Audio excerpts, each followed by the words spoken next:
నీతో ఒంటరిగా ఓ యేసయ్య ఉండాలని నా ఆశయ. వచ్చా ఈ పాట అందరికి? నీవున్న చోటున లేదే వేదన, నీ కుడి చేతిలో దీవెనా. నీవున్న చోటున లేదే వేదన, నీ కుడి చేతిలో దీవెనా. నీతో ఒంటరిగా ఓ యేసయ్యా ఉండాలని నా ఆశయ. చెప్తండి, నీతో ఒంటరిగా ఓ యేసయ్యా ఉండాలని నా ఆశయ. నీవున్న చోటున లేదే వేదన, నీ కుడి చేతిలో దీవెనా. చెప్పాలి, నీవున్న చోటున లేదే వేదన, నీ కుడి చేతిలో దీవెనా.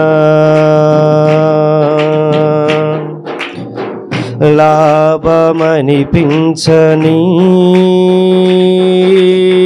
చీకటి స్థలమునా. చెప్తండి, లాభమనిపించని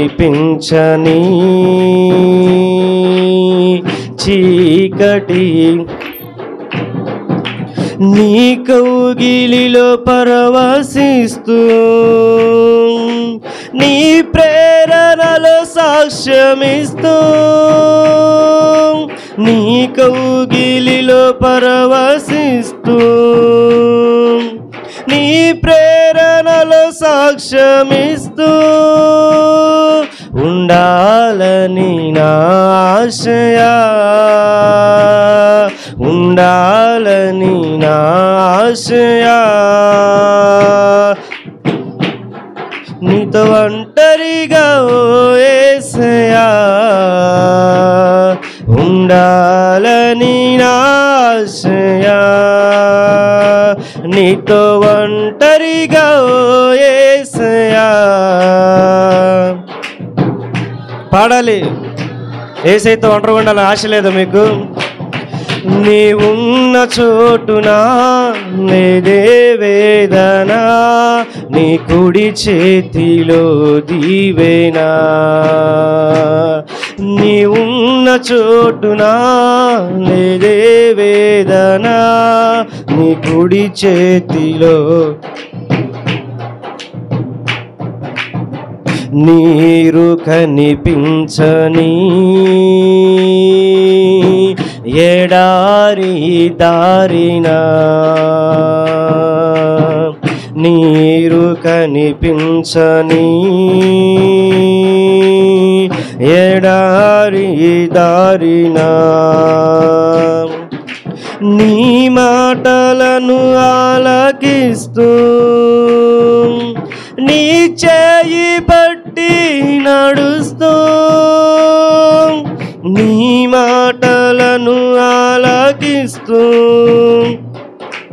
నీ చేయి పట్టి నడుస్తూ ఉండాలని నా ఆశయ. చెప్తండి, ఉండాలని. నీవున్న చోటున లేదే వేదన, నీ కుడి చేతిలో దీవెనా. గట్టిగా,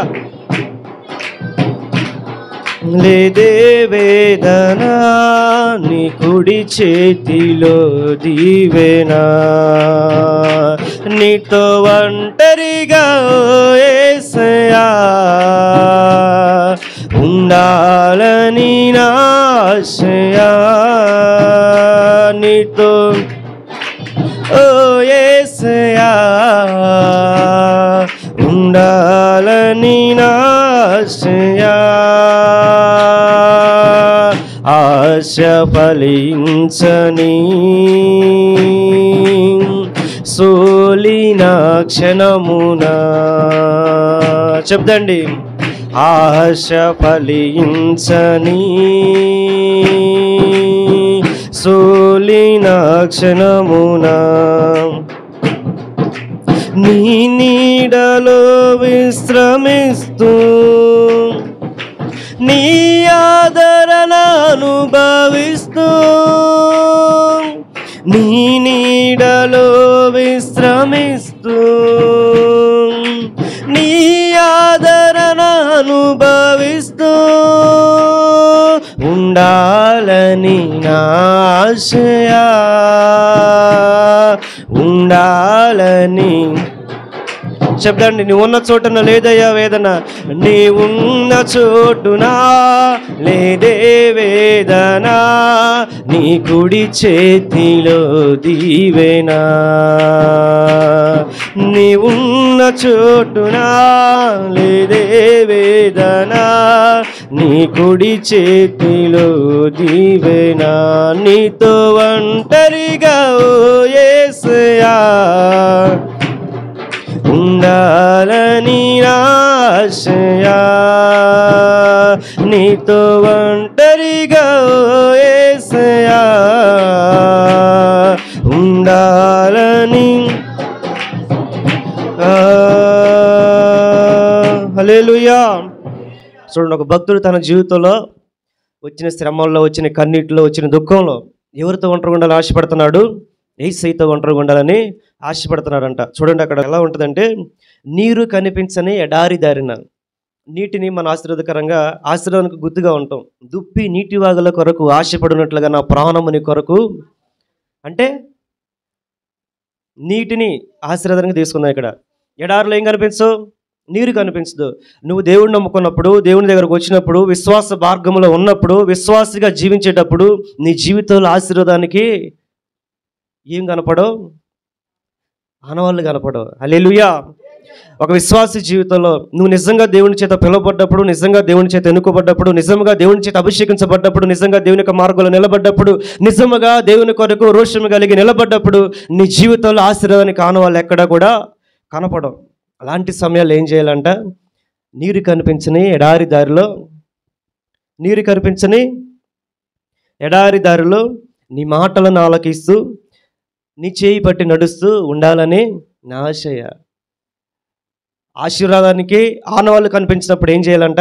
ఆయన మాటలు, నీ మాటలను ఆలకిస్తూ నీ చేయి పట్టి నడుస్తూ, నీ మాటలను ఆలకిస్తూ నీ చేయి పట్టి నడుస్తూ ఉండాలని నా ఆశయా ఉండాలని. నీ ఉన్న చోటున లేదే వేదన, నీ కుడి చేతిలో. చెప్తాండి అందరం కలిసి, నీ ఉన్న చోటున లేదే వేదన, నీ కుడి చేతిలో. నీతో ఒంటరిగా యేసయ్యా ఉండాలని నా ఆశయా, నీతో ఒంటరిగా ఉండాలని ఆశయా. జీవితంలో ఒంటరిగా ఎప్పుడు మిగిలిపోతాం మనం? చెప్పండి. ఒంటరిగా ఎప్పుడు మిగిలిపోతాం? బంధువులు విడిచిపెట్టినప్పుడు, అన్నదమ్ములు విడిచిపెట్టినప్పుడు, సొంత వారు విడిచిపెట్టినప్పుడు, అయిన వారు త్రోసివేసినప్పుడు నీ జీవితంలో ఎలా మిగిలిపోతావు? నువ్వు ఒంటరిగా మిగిలిపోగానే మనం ఏం చేస్తాం? దేవుడిని విడిచిపెడతాం. కానీ ఇక్కడ భక్తుడు ఏం చెప్తున్నాడంటే, నీతో ఒంటరిగా ఉండాలని నా ఆశయ. నీరు కనిపించిన ఎడారిదారులనే సైతం నీ మాటలను ఆలకిస్తూ నీ చేయి పట్టు నడుస్తూ ఉండాలని నా ఆశయ. తర్వాత వచనంలో చూడండి, తర్వాత చరణం ఏమిటంటే, ఆశ ఫలించని సోలిన క్షణమున. దేవుని మార్గంలోకి నువ్వు వచ్చినప్పుడు, దేవుని కొరకు రోషం కలిగి, నిజాయితీ కలిగి నువ్వు నిజంగా బ్రతికేటప్పుడు నీ ఆశలన్నీ కూడా ఏం చేయవు? ఫలించు. అడిగిందల్లా జరుగుతూ ఉండదు. నువ్వు ఇతరుల కొరకు ప్రార్థన చేస్తావు, బాగానే కార్యాలు జరుగుతాయి. ఇతరుల కొరకు ఉపవాసాలు ఉంటావు, బాగానే కార్యాలు జరుగుతాయి. నీ గురించి నువ్వు ప్రార్థించినప్పుడు, నీ గురించి నువ్వు అడిగినప్పుడు, నీ కొరకు నువ్వు వేడుకున్నప్పుడు, నీ కొరకు నువ్వు కన్నీరు గార్చినప్పుడు నీ జీవితంలో ఒక కార్యం అనేది ఏం చేస్తూ ఉంటుంది? మిగిలిపోతూ ఉంటుంది. ఆశీర్వాదానికి ఆనవాళ్ళు ఎక్కడ కూడా కనిపించు. అదే విశ్వాస యొక్క జీవితం. హల్లెలూయా. ఆశీర్వాదానికి ఏం కనపడవంట? ఆనవాళ్ళు కనిపించవంట. ఆశ ఫలించిన సోలిన క్షణమున ఏం చేయాలంట? అప్పుడు ఏం చేయాలంట? భక్తుడు ఏం చెప్తున్నాడు అక్కడ చూడండి. నీ నీడలో విశ్రమిస్తూ నీ ఆదరణ అనుభవిస్తూ. బాధ కలిగినప్పుడు ఏం కలుగుతూ ఉంటుంది? ఆదరణ కావాలి కదా మనకి. ఎవరి ఆదరణ కావాలి మనకి? దేవుని ఆదరణ కావాలి. ఆయన అంటాడు, ఏమంటాడంటే, లోకమంతా పుట్టిన బిడ్డను మర్చిపోతుందేం కానీ నేను నిన్ను విడువను, నిన్ను ఎడబాయను అన్నాడు. అందుకనే ఇక్కడ ఏముంటుందంటే, ఆశ ఫలించినప్పుడు కూడా ఏం చేయాలంట? ఆయన దగ్గర మనం ఉండాలంట. ఆశీర్వాదానికి ఆనవాళ్ళు లేనప్పుడు, జీవితంలో నేను ఆశీర్వదించబడతాను అని నమ్మకం లేనప్పుడు కూడా ఎవరితో ఉండాలంట? దేవునితో ఉండాలంట. అప్పుడు ఏమైందంట? నీ ఉన్న చోటున, యేసయ్య ఉన్న చోటున ఏముండదంట? వేదన ఉండదంట. అది గుంటైనా సరే, లోతైనా సరే, ఎక్కడైనా సరే యేసయ్య ఉన్న చోటున ఏముండదు? వేదన ఉండదు. షడ్రక మెషక అబేద్నెగోలను తీసుకెళ్ళి ఎక్కడేశారు? అగ్నిగుండంలో వేశారు. యేసయ్య వాళ్ళతో పాటు అగ్నిగుండంలో నిలబడ్డాడు కాబట్టి ఆయన ఉన్న చోటన ఏమి లేదు అక్కడ వేదన లేదు. ఆయన ఉన్న చోటన ఏమి లేదు అక్కడ బాధ లేదు. ఆయన ఉన్న చోటన ఏమి లేదు అక్కడ నొప్పి లేదు. ఆయన ఉన్న చోటన ఏమి లేదు అక్కడ చీకటికి తావు లేదు. అందుకని ఏముంటుందంట? నీ ఉన్న చోటన లేదే వేదన, నీ కుడి చేతిలోనే దీవెన. చూడండి ఎంత చక్కటి అర్థం ఉందో. యేసయ్య ఉన్న చోటన ఏముండదంట? వేదన ఉండదంట. జనందరూ కనిపిస్తూ ఉంటుంది. ఇక వాడి టైం అయిపోయింది, ఇంకా వారి జీవితం అయిపోయింది, ఇక అయిపోయింది అంతే. ఈ రోగంతో నా జీవితం అయిపోయిందని నువ్వు అనుకోవచ్చు. ఈ అప్పుల బాధల్లో నేను ముగిసిపోతాను అని అనుకోవచ్చు. అందరూ విడిచిపెట్టారు, ఇక నా జీవితం అయిపోయింది అని అనుకోవచ్చు. కానీ నీ బాధలో నీతో కూడా యేసయ్య ఉంటే ఏమవుతుంది? బాధ కూడా సంతోషంగా మారుతుంది. హల్లెలూయా. బాధ కూడా సంతోషభరితంగా మారిపోయిద్దంట. విశ్వాస జీవితం అనేది దేవునితో అంటుకట్టబడినప్పుడు, విశ్వాస జీవితం అనేది దేవునితో పాటు నువ్వు కొనసాగించేటప్పుడు, విశ్వాస జీవితంలో కన్నీటి శ్రమల్లో, కన్నీటి మార్గాల్లో, తెలియని త్రోవల్లో, ఎడారి మార్గాల్లో నీ జీవితంలోకి యేసయ్య గనక వచ్చాడు అంటే ఇక నుంచి యేసయ్య అడుగులే కనపడతాయి కానీ నీ అడుగులు కనపడవు. ఎందుకంటే ఆయన నీ పాదము తొట్టులేనీయుడు. హల్లెలూయా. నిన్ను కాపాడువాడు కొనుకడు, నిద్రపోడు. హల్లెలూయా. యెహోవా యందు భయభక్తులు చుట్టూ ఆయన దూత కావలిండు అని ఏం చేసిద్దంట? రక్షించిద్దంట, కాపాడిద్దంట. ఏం కలగదు మన జీవితంలో? ఈ స్థలంలో మీరు ఎన్నో సంవత్సరాల నుంచి ప్రార్థన చేసి ఒక దాని నుంచి విడుదల పొందుకోలేకపోతున్నారేమో. ఎన్నో సంవత్సరాల నుంచి ప్రార్థన చేసి అనేక మంది వరకు ప్రార్థించి ఉండొచ్చు. వాళ్ళందరూ ఎదుగుతూ ఉన్నారు. నీ కళ్ళ ముందు అనేక మంది ఆశ్రయించబడతా ఉన్నారు. నీ కళ్ళ ముందు భక్తి జీవితాలు ముందుకు నడుస్తూ ఉన్నారు. నీ కళ్ళ ముందు అనేక మంది విశ్వాస జీవితాలు ఎదుగుతూ ఉన్నారు, సంపాదించుకుంటూ ఉన్నారు, ఇంకా ఎదుగుతూనే ఉన్నారు. కానీ నీ జీవితం ఎక్కడ వేసిన గొంగలు అక్కడలాగే ఉన్నా కానీ నీ జీవితం ఎవరితో ఉందని సంతోషించాలి. నువ్వు శ్రమలో నీ ఉన్న చోట నాకు ఏం లేదయ్యా, వేదన లేదు. లోకమందంతటా శ్రమ వచ్చినా కానీ లోకమందంతటి మీదకి రాబో శ్రమ కాలంలో నేను నిన్ను పోషించుతాను అన్నాడు. హల్లెలూయా. ఈ లోకమంతా లోకం ఇచ్చినట్టు కాదు, నా శాంతి నేను మీకు ఇస్తాను, నా ప్రశాంతత మీకు, నా కృప నీకు చాలును అన్నాడు. హల్లెలూయా. నా కృప నీకు చాలును అన్నారు. ఎవరు? దేవుడు. అలాంటి కృప కలిగిన దేవుణ్ణి, అలాంటి శక్తి కలిగిన దేవుణ్ణి, అలాంటి రోషం కలిగిన దేవుణ్ణి, అలాంటి జాలి కలిగిన దేవుణ్ణి, అలాగా ప్రేమ కలిగిన దేవుణ్ణి, అలాగ నీ కొరకు రక్తము చిందించి నీ కొరకు నిలబడిన దేవుడిని నువ్వు ఏం చేస్తున్నావో తెలుసా? భక్తిహీనత చేత వదిలిపెడుతున్నాం మనం. నీ సొంత కోరికల చేత వదిలిపెడుతున్నాం మనం. స్వతిచ్చమ చేత, స్వచిత్తాల చేత, సొంత ఇష్టాల చేత దేవుని మార్గాలను మనం ఏం చేస్తా ఉన్నాం? విడిచిపెట్టి తప్పిపోతా ఉన్నాం. అందుకనే మన భక్తి మార్గం ఏమైపోతా ఉంది? నిలువెల్లా ఆరిపోతా ఉంది. వాడు చెడిపోయినట్టుగా ఉండడు, చెడిపోయినట్లుగా ఉండడు. భక్తిహీనుడిగా నువ్వు మార్చబడ్డ తర్వాత, భక్తిహీనతలకు నువ్వు వెళ్ళిన తర్వాత, అపవాది కబంధాస్తంలో చేత నువ్వు చిక్కబడిన తర్వాత, దుష్టుని చేతిలో నువ్వు చిక్కబడిన తర్వాత సాతానుగాడు నొక్కడే వదిలిపెట్టడు. నీ ద్వారా భక్తి మార్గాలు ఎవరైతే ఉన్నారో వారిని చెడగొడతా ఉంటాడు. ఎవరు? సాతానుగాడు. అందరినాక చెప్పారు కదా, ఆత్మను ఆర్పకుడి. ఆత్మను నువ్వు ఆర్పేసుకున్నావా? నీ పక్కనోడు కూడా ఏం చేస్తావు? నువ్వు ఖచ్చితంగా ఆర్పేస్తావు అంతే. నువ్వు తాగావా? పక్కన తిరిగోడు గడి ఏం చేయాలో చేస్తావు. వద్దన్నగానే మేము చేసాం భక్తి, మేము చాలా ప్రార్థనలు చేసాం, నీకన్నా ఎక్కువే తిరిగాను నేను, నాకన్నా ఎక్కువ తెలుసా నీకు అని చెప్పి భక్తి మార్గంలో ఉన్నోడిని కూడా మనం ఏం చేస్తూ ఉంటాం? మొఖాలు చూసుకోవటం కాదు, నాకెళ్ళి చూడాలి. భక్తి మార్గంలో ఉన్నోడిని కూడా మనం ఏం చేస్తూ ఉంటాం? చెడగొడతా ఉంటాం. అలాగా సాతాను కూడా మనం ఏం చేస్తూ ఉంటాడు? ప్రేరేపిస్తూ ఉంటాడు. అందుకని ఏం చేయాలి? అవునా కదా? ఒకసారి కనుక నీకు రోషము పుట్టినప్పుడు, దేవుని కొరకు నువ్వు నిలబడ్డప్పుడు, దేవుని కొరకు నువ్వు రోషము కలిగి, నీతి కలిగి, నిజాయితీ కలిగి బ్రతికేటప్పుడు పక్కన నుండి కూడా దేవుని కొరకు ఎలా నిలబెట్టాలనిపించింది? నీకు నువ్వు ఎలాగ జీవిస్తున్నావు అలాగే నిలబెట్టాలనిపించింది. నువ్వు దేవుని మార్గాన్ని నిర్లక్ష్యం చేసి, దేవుని చిత్తాన్ని నిర్లక్ష్యం చేసి, దేవునిలో ఉన్న ఆశీర్వాదాలంటే వదిలిపెట్టి లోకంలోకి వెళ్ళిపోయిన తర్వాత, లోక పోకడ నీలోకి వచ్చిన తర్వాత, లోక పోకడ నీ ప్రవర్తనలోకి వచ్చిన తర్వాత, లోకంలోని చీకటి నీ జీవితంలోకి వచ్చిన తర్వాత, లోకంలోని శాపం నీ జీవితంలోకి వచ్చిన తర్వాత నువ్వు కూడా ఏం చేస్తావు? పక్కనుండి చీకటిమయంగానే మారుస్తావు. ఎందుకంటే చీకటికి మళ్ళీ ఏం చేయాలి? చీకటి తోడవాలి కదా. వెలుగుని ఆర్పేస్తూ ఉంటావు. పక్కనున్న వెలుగు ఏం చేస్తూ ఉంటాం? మనం ఆర్పేస్తూ ఉంటాం. అభ్యంతరం కలగక తప్పవు. కానీ అభ్యంతరం ఎవరి వల్ల పుట్టినో వాడి యొక్క నడుముకి ఏం కట్టబడిద్దంట? తిరగటానికి కట్టబడి నడి సముద్రంలో పడవేయట. నడి సముద్రంలో తిరగటరా ఏంటిది? తిరగటరా తెలుసా? దాన్ని నడుము కట్టేసి ఎక్కడ పడేయాలంట? నడి సముద్రంలో పడేయాలంట. అభ్యంతరం ఎవరి వల్ల కలుగునో వానికి శ్రమ.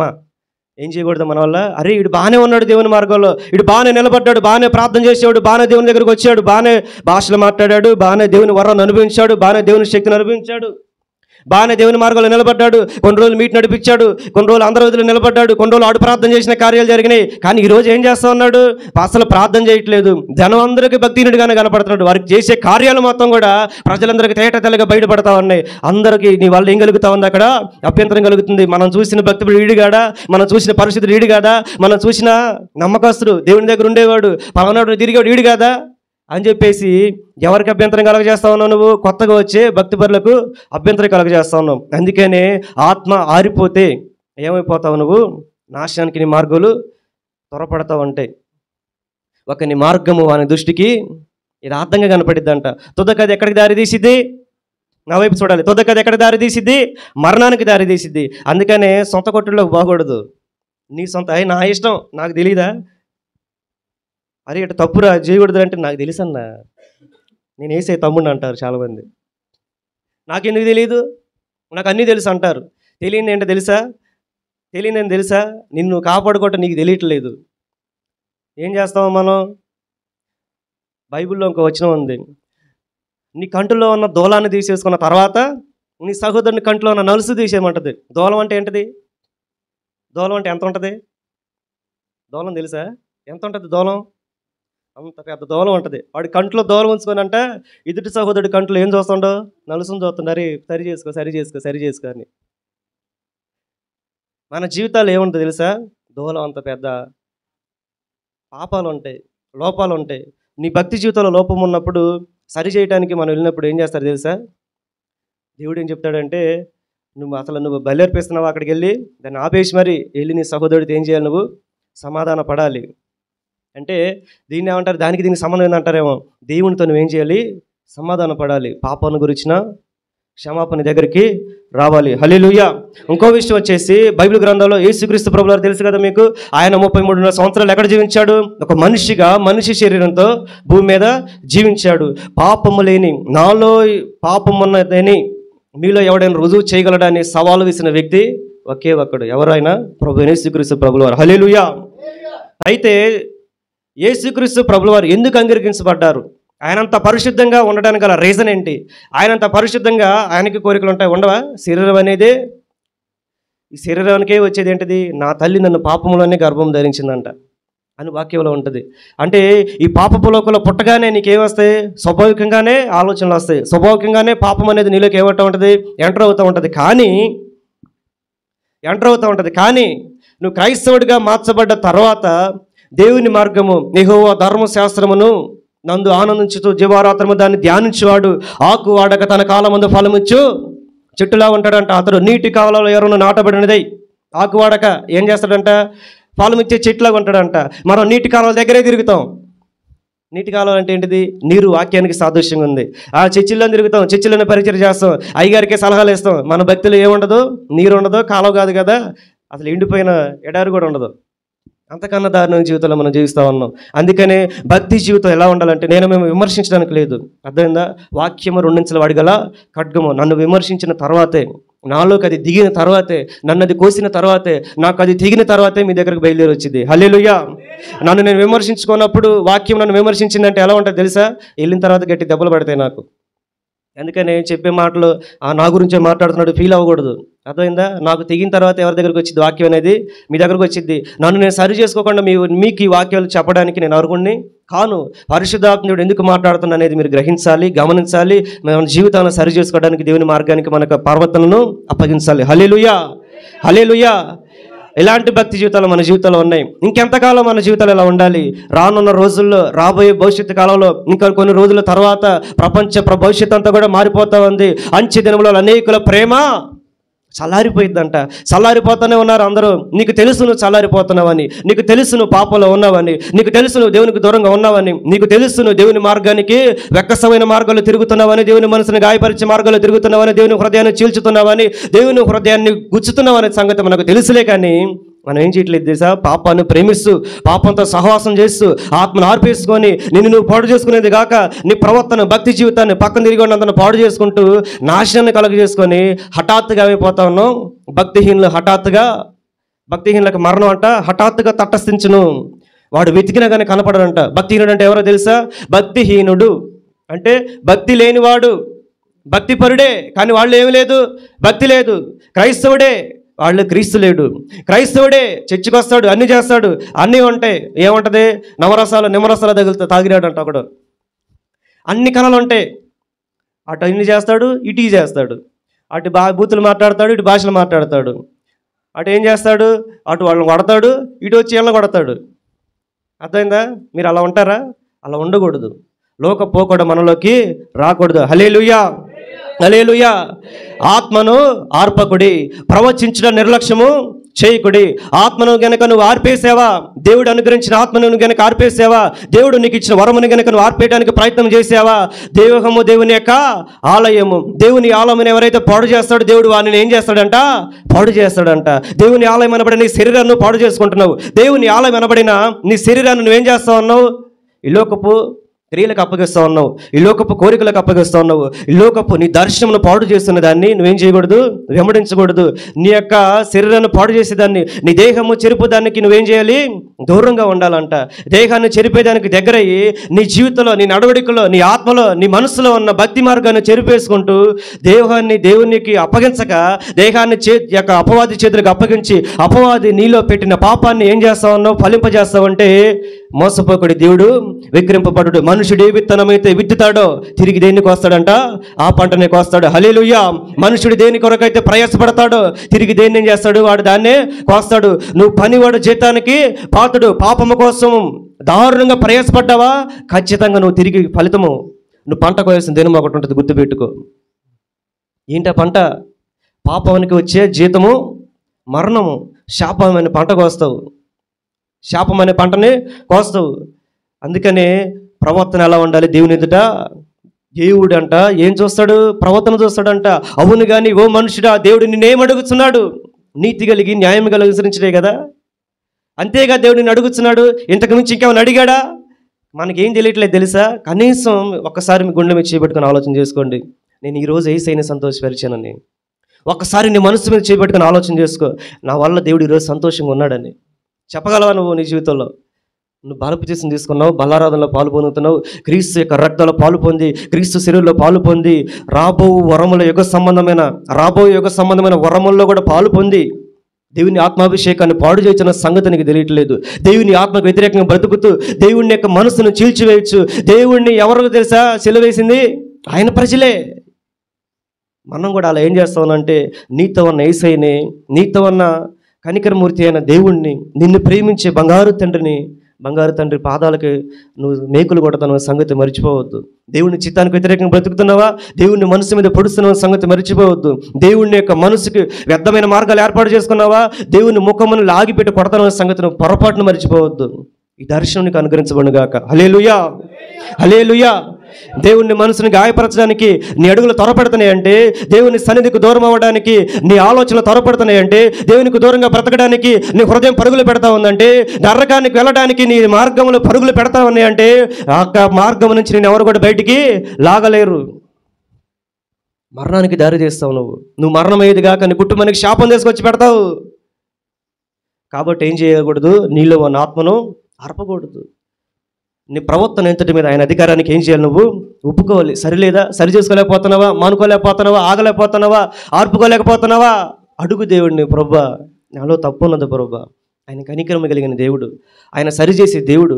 తప్పులు కలిగి ఆయన దగ్గరకు వచ్చిన వాళ్ళని ఆయన దగ్గరకు వచ్చి వారిని ఒట్టిగా పంపడంట దేవుడు. హల్లెలూయా. ఆయన దగ్గరికి ఎవరైతే వస్తారో, ఆయన దగ్గరికి ఎవరైతే వచ్చి వేడుకుంటారో, ఆయన దగ్గరికి ఎవరైతే వచ్చి అడుగుతారో, బ్రతిమాలతారో, ఏడుస్తారో, కన్నీరు గారుస్తారో, గోజాడతారో, వారిని దేవుడు ఏం చేయడంట, దీన దరిద్రుల ప్రార్థన నిరాకరింపక ఆయన వారి ప్రార్థనల వైపు తిరిగి ఉన్నాడంట. హల్లెలూయా, హల్లెలూయా. విరిగి నలిగిన మనస్సు గల వారికి యెహోవా ఆసనుడంట. విరిగిన మనస్సును ప్రార్థన చేయాలి, నలిగిన హృదయంతో ప్రార్థన చేయాలి. పాపము నేను నల్లగొట్టిన సంగతి నీకు తెలుసు, పాపము నల్లగొట్టబడుతున్న సంగతి నీకు తెలుసు, పాపం వల్ల గాయపడుతున్న సంగతి నీకు తెలుసు, పాపం నేను మరణానికి దారి తీసిన సంగతి నీకు తెలుసు, పాపము వలన నువ్వు చేసే పాపం వల్ల నీకు నిద్ర పట్టట్లేదు, నువ్వు చేసే పాపం వలన నువ్వు చర్చికి రావడానికి కానీ, మనుషులు నలుగురు తిరగడానికి కానీ, నలుగురు ఎదురు పేరు కాపాడుకోవడానికి నీకేది కూడా సరిగా జరగట్లేదు. అయినా కానీ విరిగి నలిగిన మనసు కలిగి దేవుని దగ్గర నువ్వు రావట్లేదంటే దానికి గల కారణం ఏంటిదంటే నీ హృదయం కఠినపరచబడి ఉంది, నీలో ఉన్న ఆత్మ పరిపూర్ణంగా ఆరిపోయింది. అందుకనే దేవుని దగ్గర రాకుండా, దేవుని మార్గంలో నీ మార్గం తిప్పుకోకుండా, దేవుని గురించి ఎవరైతే ప్రకటిస్తారేమోనని చెప్పేసి అరే ప్రార్థన చేయండి, అమ్మో నేను చేయకూడదు ప్రార్థన, పొరపాటున దేవుడు నన్ను ఏమైనా ఆశీర్వదిస్తాడేమో అని ఆగిపోవటం. మనకు మనం గాయాలు కలుగు చేసుకుంటున్నాం. మన కుటుంబానికి మనం ఏం చేస్తామో శాపాలు తెచ్చి పెట్టుకుంటా ఉన్నాం. అందుకనే ప్రభు అయిన యేసుక్రీస్తు ఏం మాట్లాడుతూ ఉన్నాడంటే నీతో ఈరోజు పరిశుద్ధాత్ముడు నేను ఏం ప్రశ్నిస్తూ ఉంటున్నాడంటే, నీ ద్వారా ఒక్క సంతోషం ఉన్నదా నా జీవితంలో, నీ ద్వారా ఒక్కసారైనా నేను సంతోషపడ్డానా, నీ ద్వారాగా ఒక్కసారైనా నేను ఆనందపడ్డానా, నేను అభిషేకించినందుకు నా కుమారుడు పలానా రీతిలో ఉన్నాడని. యోబును చూసి దేవుడు ఎలాగైతే నువ్వు యోబును చూసావా అని ఎవరితో సవాల్ చేశాడు దేవుడు, అపవాదితో సవాల్ చేశాడు. యోబు నడతను కనిపెట్టావా, యోబు జీవితాన్ని గమనించావా నువ్వు. యోబు ఏం చేశాడు, నీతి కలిగిన ప్రవర్తన కాపాడుకొని దేవుడిని దూషించకుండా యెహోవా ఇచ్చిన యెహోవా తీసుకొని పోయినని చెప్పేసి దేవుని కొరకు కుష్ఠరోగం వచ్చిన అంతయు కోల్పోయినా సరే నిజాయితీ కలిగి దేవుని కొరకు నీతిగా బతికాడు. మగసిరి కలిగి భక్తి చేయాలంట. హల్లెలూయా, హల్లెలూయా చెప్పాలందరూ హల్లెలూయా. భక్తి జీవితం ఏముండాలంట, మగసిరి కలిగి ఉండాలంట. మగసిరి అంటే మీకు తెలుస్తుంది, రోషం కలిగి భక్తి చేయాలి. నీ భక్తి నీకు ధైర్యము పుట్టించదా, నీ భక్తి నిన్ను బతికించదా, నీ భక్తి నిన్ను విడిపించదా, నీ భక్తి నిన్ను కాపాడదా. చాలా నల్లగొట్టబడ్డాను నేను కొన్ని రోజులైతే. ఎంత వేదన అంటే హాస్పిటల్లో ఉండి చాలా వేదన. ఏంటి ప్రభా చేతుల్లో డబ్బుల్లో ఎక్కడేంటి నన్ను వదిలిపెట్టావు, ప్రార్థనలకు అవకాశాలు రావట్లేదు, బయటికి వెళ్ళట్లేదు, ఇక్కడే ఉంటున్నాను, ఏంటి నేను ఇక్కడ ఆగిపోయాను అనే బాధ కలిగింది, గుండెల్లో వేదన కలిగింది. అంతే యేసయ్య దగ్గరికి మోకాళ్ళేగానే ప్రభు యొక్క చిరునవ్వు కలిగిన మొహం నాకు కనపడింది. దాని ద్వారా అర్థం ఏంటో తెలుసా, నా దృష్టిలో నువ్వు ఉన్నావు, నీ సమయం ఇప్పుడు కాదు, నీ తరుణం వచ్చినప్పుడు, నీ సమయం వచ్చినప్పుడు నేను నిన్ను బయటికి తీస్తాను, నేను మణిరత్నకములతోనూ నీలాంజములతోనూ నీ కట్టడాలు ఏం చేస్తాడు దేవుడు, కడతాడంట. హల్లెలూయా, హల్లెలూయా. ఆగిపోయిన దాన్ని ప్రభు ప్రారంభించడానికి సమర్థుడు. హల్లెలూయా. ఆరిపోయిన జీవితాలు వెలిగించడానికి ప్రభు సమర్థవంతుడు. హల్లెలూయా. రోషముతో కోల్పోయావేమో, భక్తిహీనతలో మునిగిపోయావేమో, నీ భక్తిని కొనసాగించడానికి దేవాతి దేవుడు సమృద్ధి కలిగిన శక్తి కలిగిన వాడు. హల్లెలూయా. ఈ దేవుడు రోషము కలిగిన యెహోవా. హల్లెలూయా. మన దేవుడు రోషము కలిగిన దేవుడై ఉన్నాడు. హల్లెలూయా. అలాంటి దేవుడు నువ్వు కలిగి ఉన్నావు. నీ భక్తి ఎలా ఉండాలి, రోషం కలిగి ఉండాలి. నీ యొక్క మార్గంలో ఎలా ఉండాలి, రోషంతో కలిగి దేవుడిని వెంబడించవి ఉండాలి. పాపాన్ని ఆపుకోవాలి, పాపం నుంచి దూరంగా పారిపోవాలి, పాపాన్ని అసహించుకోవాలి. పాపం వైపు నీ కన్నులు తిప్పకూడదు, నీ కన్నులు అటు ఇటు చూడక సరిగా ఉండాలంట. క్రైస్తవుడి గుడి ఏంటిదే ఉంది, పరలోకమై ఉన్నది, దేవుని పాద సన్నిధి ఉన్నది. దేవుని పాద సన్నిధికి వెళ్ళాలి కాబట్టి, దేవుని పాద సన్నిధిని వెతకాలి కాబట్టి, దేవుని పాద సన్నిధి నీ గురి కాబట్టి, నువ్వు మరణమైన తర్వాత పరలోక రాజ్యంలో దేవుని పాద సన్నిధిలో, దేవుని ఒడిలో, దేవుని రాజ్యంలో సంతోషించాలి కాబట్టి, నీ గురి గమ్యమైన పరలోక రాజ్యానికి వెళ్ళే మార్గంలో ఎన్ని శ్రమలు ఎదురైనా, ఎన్ని శోధనలు ఎదురైనా, ఎన్ని వ్యతిరేకతలు ఎదురైనా, ఎన్ని అపవాది తీసుకొచ్చి మార్గములు ఎదురైనా నీ దర్శనం తిప్పివేసేవి, నీ యొక్క మార్గములు చెరిపివేసేవి, నీ ప్రవర్తన చెరిపివేసేది, నీ పరిశుద్ధ జీవితాన్ని ఆర్పివేసేది, నీ ప్రాణము తీసేది ఎదురైనా సరే దేవుని కొరకు రోషం కలిగి నిలబడ్డవాడే పరలోక రాజ్యానికి వారసుడు అవుతాడు. హల్లెలూయా, హల్లెలూయా చెప్పాలి. హల్లెలూయా. ఇప్పుడు చెప్పండి ఏం చేయాలి, నీ గురిని మర్చిపోకూడదు. నీ జీవితంలోకి అమ్మాయి వచ్చిందా, గురి మర్చిపోయావు అక్కడ. నీ జీవితంలోకి డబ్బు వచ్చిందా, గురి మర్చిపోయావు అక్కడ. అక్రమ సంబంధం వచ్చిందా, నీ గురిని మర్చిపోయావు అక్కడ. యేసుక్రీస్తుని పక్కన పెట్టి ఆ స్థానంలోకి ఎవరిని తీసుకొచ్చావు, పాపాన్ని తీసుకొచ్చావు. తండ్రి బాధపడ్డా, యేసుక్రీస్తు బాధపడ్డా, పరిశుద్ధాత్ముడు వేడుకోడా, నువ్వు ఇందాక ఎలాగైతే తండ్రిని ఒక్కసారి జ్ఞాపకం చేసుకో ప్రభు అని ఎలాగైతే ఏడ్చావో, అదే రీతిగా పరిశుద్ధాత్ముడిని అడుగుచాడు, అరే ఒక్కసారి నన్ను చూడరు, ఎంత బాధపడుతున్నాను, ఇంత వేదన పడుతున్నాను, నేను ఎంతగా నేను ఏడుస్తూ ఉన్నాను, నన్ను ఎందుకు గమనించలేకపోతున్నావు, నువ్వు నా స్వరం ఎందుకు వినలేకపోతున్నావు, నా గొర్రెలు నా స్వరం ఏంటని ప్రభు మాట్లాడాడు, కానీ నా గొర్రె అయిన నువ్వు నా ఏం చేయట్లేదు, నా స్వరాన్ని వినట్లేదు, నా మాటని చెవుని పడట్లేదు, నా మనసు నువ్వు గ్రహించలేకపోతా ఉన్నావు. ఆత్మ సంబంధమైన వాడు అన్నిటినీ వివేచిస్తాడంట. హల్లెలూయా. ఆత్మ సంబంధమైన వ్యక్తిగా నువ్వు బ్రతకలేకపోతున్నావు, ఎందుకంటే నీలో ఉన్న ఆత్మ ఆరిపోయింది. ఏమైంది?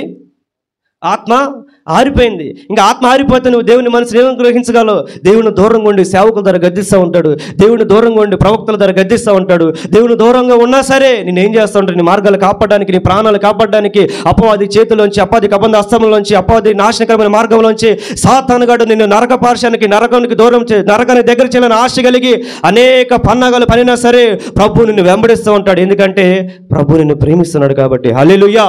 యేసయ్య నిన్ను ప్రేమిస్తున్నాడు కాబట్టి ఆయన ఏం చేస్తాడు, నిన్ను విడువాడు, నిన్ను ఎడబాయుడు.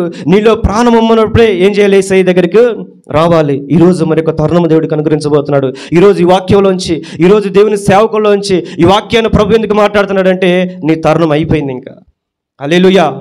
నీ సమయం ఇంకను అయిపోయింది.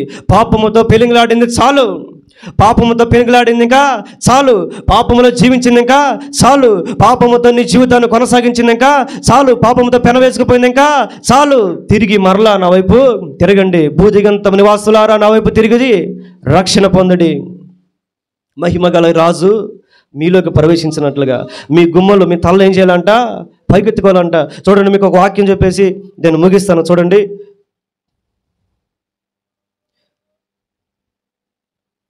హెబ్రీయులకు రాసిన పత్రిక 5వ అధ్యాయం 7వ వచనము, త్వరగా చదవాలి. హెబ్రీయులకు రాసిన పత్రిక 5వ అధ్యాయం 7వ వచనము చూడండి, నేను చదువుతున్నాను. శరీరధారి అయి ఉన్న దినములలో మహారోదనముతోనూ కన్నీళ్లతోనూ తన్ను మరణము నుండి రక్షింపగలవానికి ప్రార్థనలను, యాచనలను సమర్పించి భయభక్తులు కలిగి ఉండందున ఆయన అంగీకరించబడెను. హల్లెలూయా. ఇటు చూడండి, నా వైపు చూడండి. ఇంకా ఎవరి గురించి మాట్లాడుతుంది ఇక్కడ బైబిల్ గ్రంథం? ఎవరైనా యేసు ప్రభు శరీరంతో ఉన్నప్పుడు అంట ఏం చేశాడు? ఆయన నిద్రపోయాడా? ఏం చేశాడు? ఆయన తండ్రి మార్గాన్ని మరిచిపోయాడా? ఇంకా నా దేవుని చిత్తం చేయడం తెలుసులే, నేను పిలిస్తే 12 సేనాపోహాల కంటే ఎక్కువైన సైన్యం వచ్చింది ఆకాశంలోంచి అని చెప్పేసి గర్విష్ఠుడై ఆగిపోయాడా? నేను పాట పాడితే పరిశుద్ధాత్మ దిగి వచ్చి దాని గర్వంతో ఉన్నాడా? లేదు. అక్కడ చూడండి, అక్కడ ఏం మాట్లాడుతున్నాడంటే, శరీరధారి అయి ఉన్న దినముల్లో, అంటే ఆయన శరీరంతో ఉన్న దినాల్లో మహారోదనముతోను. ఎలాంటి రోదన అంట? రోదన అంటే ఏంటిది? ఎప్పుడు వచ్చింది రోదన మీకు తెలుసా? మరణకరమైన బాధ కలిగినప్పుడు ఏం కలిగిద్ది? రోదన అనేది వచ్చింది. మహారోదనంతోనూ ఇంకా కన్నీళ్లతోనూ తన్ను మరణము నుండి, మరణం అంటే పాపము, మరణం అంటే శాపము, మరణం అంటే చీకటి, మరణం అంటే ఏంటిది? మైల పడిపోకూడదు కదా. ఆయన ఎవరు? దేవుని యొక్క కుమారుడు. ఆయనలో ఉండకూడదు, పాపం అనేది ఉండకూడదు. కాబట్టి ఈ శరీరం పాప సంబంధమైన శరీరము, ఈ శరీరము పాపాన్ని కోరుకునే శరీరము, ఈ శరీరం పాపాన్ని చేయడానికి అర్రులు చేస్తూ ఉంటుంది, ఆశపడుతూ ఉంటుంది, పరుగులు పెడతా ఉంటుంది. కానీ ఈ శరీరాన్ని ఆయన అణుచుకోవాలంటే, ఈ శరీరాన్ని దేవునికి అణచిపెట్టాలంటే, ఈ శరీరాన్ని దేవునికి సమర్పించాలంటే, ఈ శరీరంలో ఉన్నప్పుడు ఆయన దేవుని చిత్తాన్ని నెరవేర్చాలంటే మహారోదనముతోనూ కన్నీళ్లతోనూ ఏం చేశాడు? ఆయన తన్ను మరణం నుండి రక్షింపగలవానికి ప్రార్థన చేశాడంట. యాచన అంటే ఏంటిది? అడుక్కున్నాడు, నీ చిత్తాన్ని నేను నెరవేర్చాలి తండ్రి, నీ చిత్తమైతే గిన్నె నా ఎదురు నుండి తొలగింపుము, అయినను నీ చిత్తమే జరిగి. ఆయనకు బాధ కలిగింది, ఇది నేను భరించలేని శరీరం చేత, ఇది భయంకరమైన నొప్పి కలిగించింది, మరణకరమైన వేదన కలిగింది. అయ్యా నేను పడలేను ప్రభా, రక్తము చెమట రక్తంగా గారికి అడిగాడు అంట, అంతగా వేడుకున్నాడు. కానీ ఆయన మళ్ళీ ఏమంటున్నాడు తెలుసా? ఆయనను నా ఇష్టం కాదు, నీ చిత్తమే నా పట్ల జరుగునుగాక. హల్లెలూయా అని చెప్పి కింద చూడండి, ప్రార్థనలో యాచనలో ఏం చేశాడంట? ఆయన సమర్పించాడంట. భయభక్తులు కలిగి. ఇప్పుడు చూడండి, ఎవరు ఎందుకు భయభక్తులు కలిగి ఉన్నాడు? ఆయన తండ్రి ఎవరు? వాళ్ళ తండ్రి, వాళ్ళ నానే. అయినా కానీ ఏముంది? ఆయనే తండ్రి, ఆయనే పరిశుద్ధాత్ముడు, ఆయనే కుమారుడు, అయిన దేవుడు. భయభక్తులు కలిగి ఉన్నాడు. శరీరధారి ఉన్నప్పుడు భయభక్తులు కలిగి ఉన్నాడు. అధికారానికి లోబడ్డాడు, తల్లిదండ్రుల మాట విన్నాడు, తల్లిదండ్రులకి పనిచేశాడు, తల్లిదండ్రులకు సంపాదించి పెట్టాడు. ఏం చేశాడు? ఆయన భయభక్తులతో ఏం చేశాడంట? భయభక్తులు కలిగి ఉన్నందున ఆయన, అది సంగతి, ఆయన అంగీకరించబడ్డాడు. అందుకనే ఆకాశము ఆకాశాల సైతం ఆయనకి అధికారం ఇవ్వబడి ఉన్నది. ప్రభు అయిన యేసుక్రీస్తు నామములో ప్రతి మోకాలు ఉంగే అధికారము ఎందుకు వచ్చిందంటే ఆయన ఏం చేశాడు? యేసుక్రీస్తు ప్రభుల వారి గురించి ఆయన మాట్లాడేది. ఆయన శరీరధారిగా ఉన్నప్పుడు పాపము చేయకుండా, పాపానికి లోబడకుండా, పాపానికి అప్పగించుకోకుండా ఏం చేశాడంటే ఆయన మహారోదనముతోనూ కన్నీళ్లతోనూ ప్రార్థనలను యాచనలను సమర్పించి ఏం చేశాడంట? భయభక్తులు కలిగి ఉన్నందున ఆయన అంగీకరించబడ్డాడంట. నువ్వు అంగీకరించబడాలంటే ఎలా చేయాలి? నీ భక్తి నువ్వు అంగీకరించబడాలంటే నువ్వేం చేయాలి? దేవుని దగ్గరికి అంటుకట్టుబడి ఉండాలి. అందరం లేచి నిలబడి ప్రార్థన చేద్దండి. ఎక్కడైతే మన భక్తి జీవితం ఆరిపోయిందో, లోకాన ద్వారాగా దేవుడు మాట్లాడిన మాటల్లో ఆత్మను ఆర్పకుడైన మాట ప్రకారంగా నువ్వు ఎక్కడైతే దేవుని ఆర్పేసుకున్నావో, ఎక్కడైతే ఇంకా నువ్వు దేవునికి పరిపూర్ణంగా లోబడలేదు, ఎక్కడైతే దేవునికి మార్గానికి ఇంకెక్కడ నీ జీవితంలో చోటు ఇవ్వలేదు, ఎక్కడైతే ఆరిపోయావో అక్కడ అడుగు దేవుణ్ణి, ప్రభా ఈ విషయంలో నేను మనసు గాయపరుస్తున్నాను ప్రభా, నన్ను క్షమించమని. నన్ను క్షమించండి ప్రభా, నా ఆత్మ ఆరిపోకూడదు యేసయ్యా, నేను ఆత్మను ఆర్పేసేవాడిని ఉండకూడదు ప్రభా, నీ మార్గమును ప్రభా విడిచిపెట్టేవాడికి ఉండకూడదు. అడగాలి, కళ్ళు మూసుకొని అడగాలి. ఎంత వాక్యం విని కూడా నువ్వు ప్రార్థించలేకపోతే వ్యర్థమైపోయింది వాక్యము. అడుగు, నా ప్రవర్తన సరిచేయండి ప్రభా, నా బ్రతుకును బాగు చేయండి ప్రభా, యథార్థత నాకు నేర్పించండి యేసయ్యా, యథార్థంగా బ్రతకాలి ప్రభా, నీతి కలిగి నీ ముఖ దర్శనం చేయాలి యేసయ్యా, నీతి కలిగి నీ ముఖ దర్శనం చేయాలి ప్రభా. నీవున్న చోట నా వేదన లేదు ప్రభా, నీవున్న చోట నా బాధ లేదు ప్రభా, నీవున్న చోట నా కన్నీరు లేదు ప్రభా. నీతో ఉండాలని ఆశను నెరవేర్చండి ప్రభా. నా భక్తి జీవితం నిజంగానే కొనసాగించాలి. ఇదిగో నిజంగా నేను ఆగిపోయాను ప్రభా, నిజంగానే భక్తి చేయవలసినంతగా చేసి ఉండలేదు ప్రభా, ప్రార్థించవలసినంతగా ప్రార్థించి ఉండలేదు ప్రభా, చేయవలసినంతగా చేసి ఉండలేదు ప్రభా. దీంట్లో లోపం ఉన్నది ప్రభా, నా భక్తిలో లోపం ఉన్నది యేసయ్యా, ఆత్మీయ జీవితంలో లోపం ఉన్నది ప్రభా, నాలో లోపం ఉన్నది ప్రభా. అనేక మందికి నేను చెబుతున్నానే కానీ నాలో లోపం ఉన్నది చూసుకోలేకపోతున్నాను ప్రభా. నన్ను నేను పరీక్షించుకుంటున్నాను తండ్రి, నన్ను క్షమించండి ప్రభా, నన్ను సరిచేయండి యేసయ్యా. అడగాలి నోరు తెరిచి, నన్ను సరిచేయండి, నన్ను బాగు చేయండి, నా బ్రతుకును బాగు చేయండి, నా బ్రతుకును ముందుకు కొనసాగించండి. దయతో నన్ను కనికరించమని ప్రార్థిస్తున్నాను ప్రభా. యేసు కృపను దయచేయండి, కనికరమును దయచేయండి. నీ నామానికి మహిమకరమైన మార్గాలను బ్రతుకు నడిపించండి తండ్రి, నడిపించండి, బ్రతికించండి, కృపతో నింపమని ప్రార్థన చేయొచ్చు. యేసు నామములో వచ్చిన గొప్ప తండ్రి, ఆమేన్. ముగింపు ప్రార్థన చేస్తారు, అందరూ ఏకీభవిస్తారు. తండ్రి యొక్క ప్రేమయో, కుమారుని యొక్క కృపయో, పరిశుద్ధాత్మ యొక్క నిత్య అన్యోన్య సహవాసము మనకును ఈ లోకంలో ఉన్నటువంటి దేవుని పిల్లలందరికీ కూడా సదాకాలము తోడైండి నడిపించునుగాక. ఆమేన్, ఆమేన్.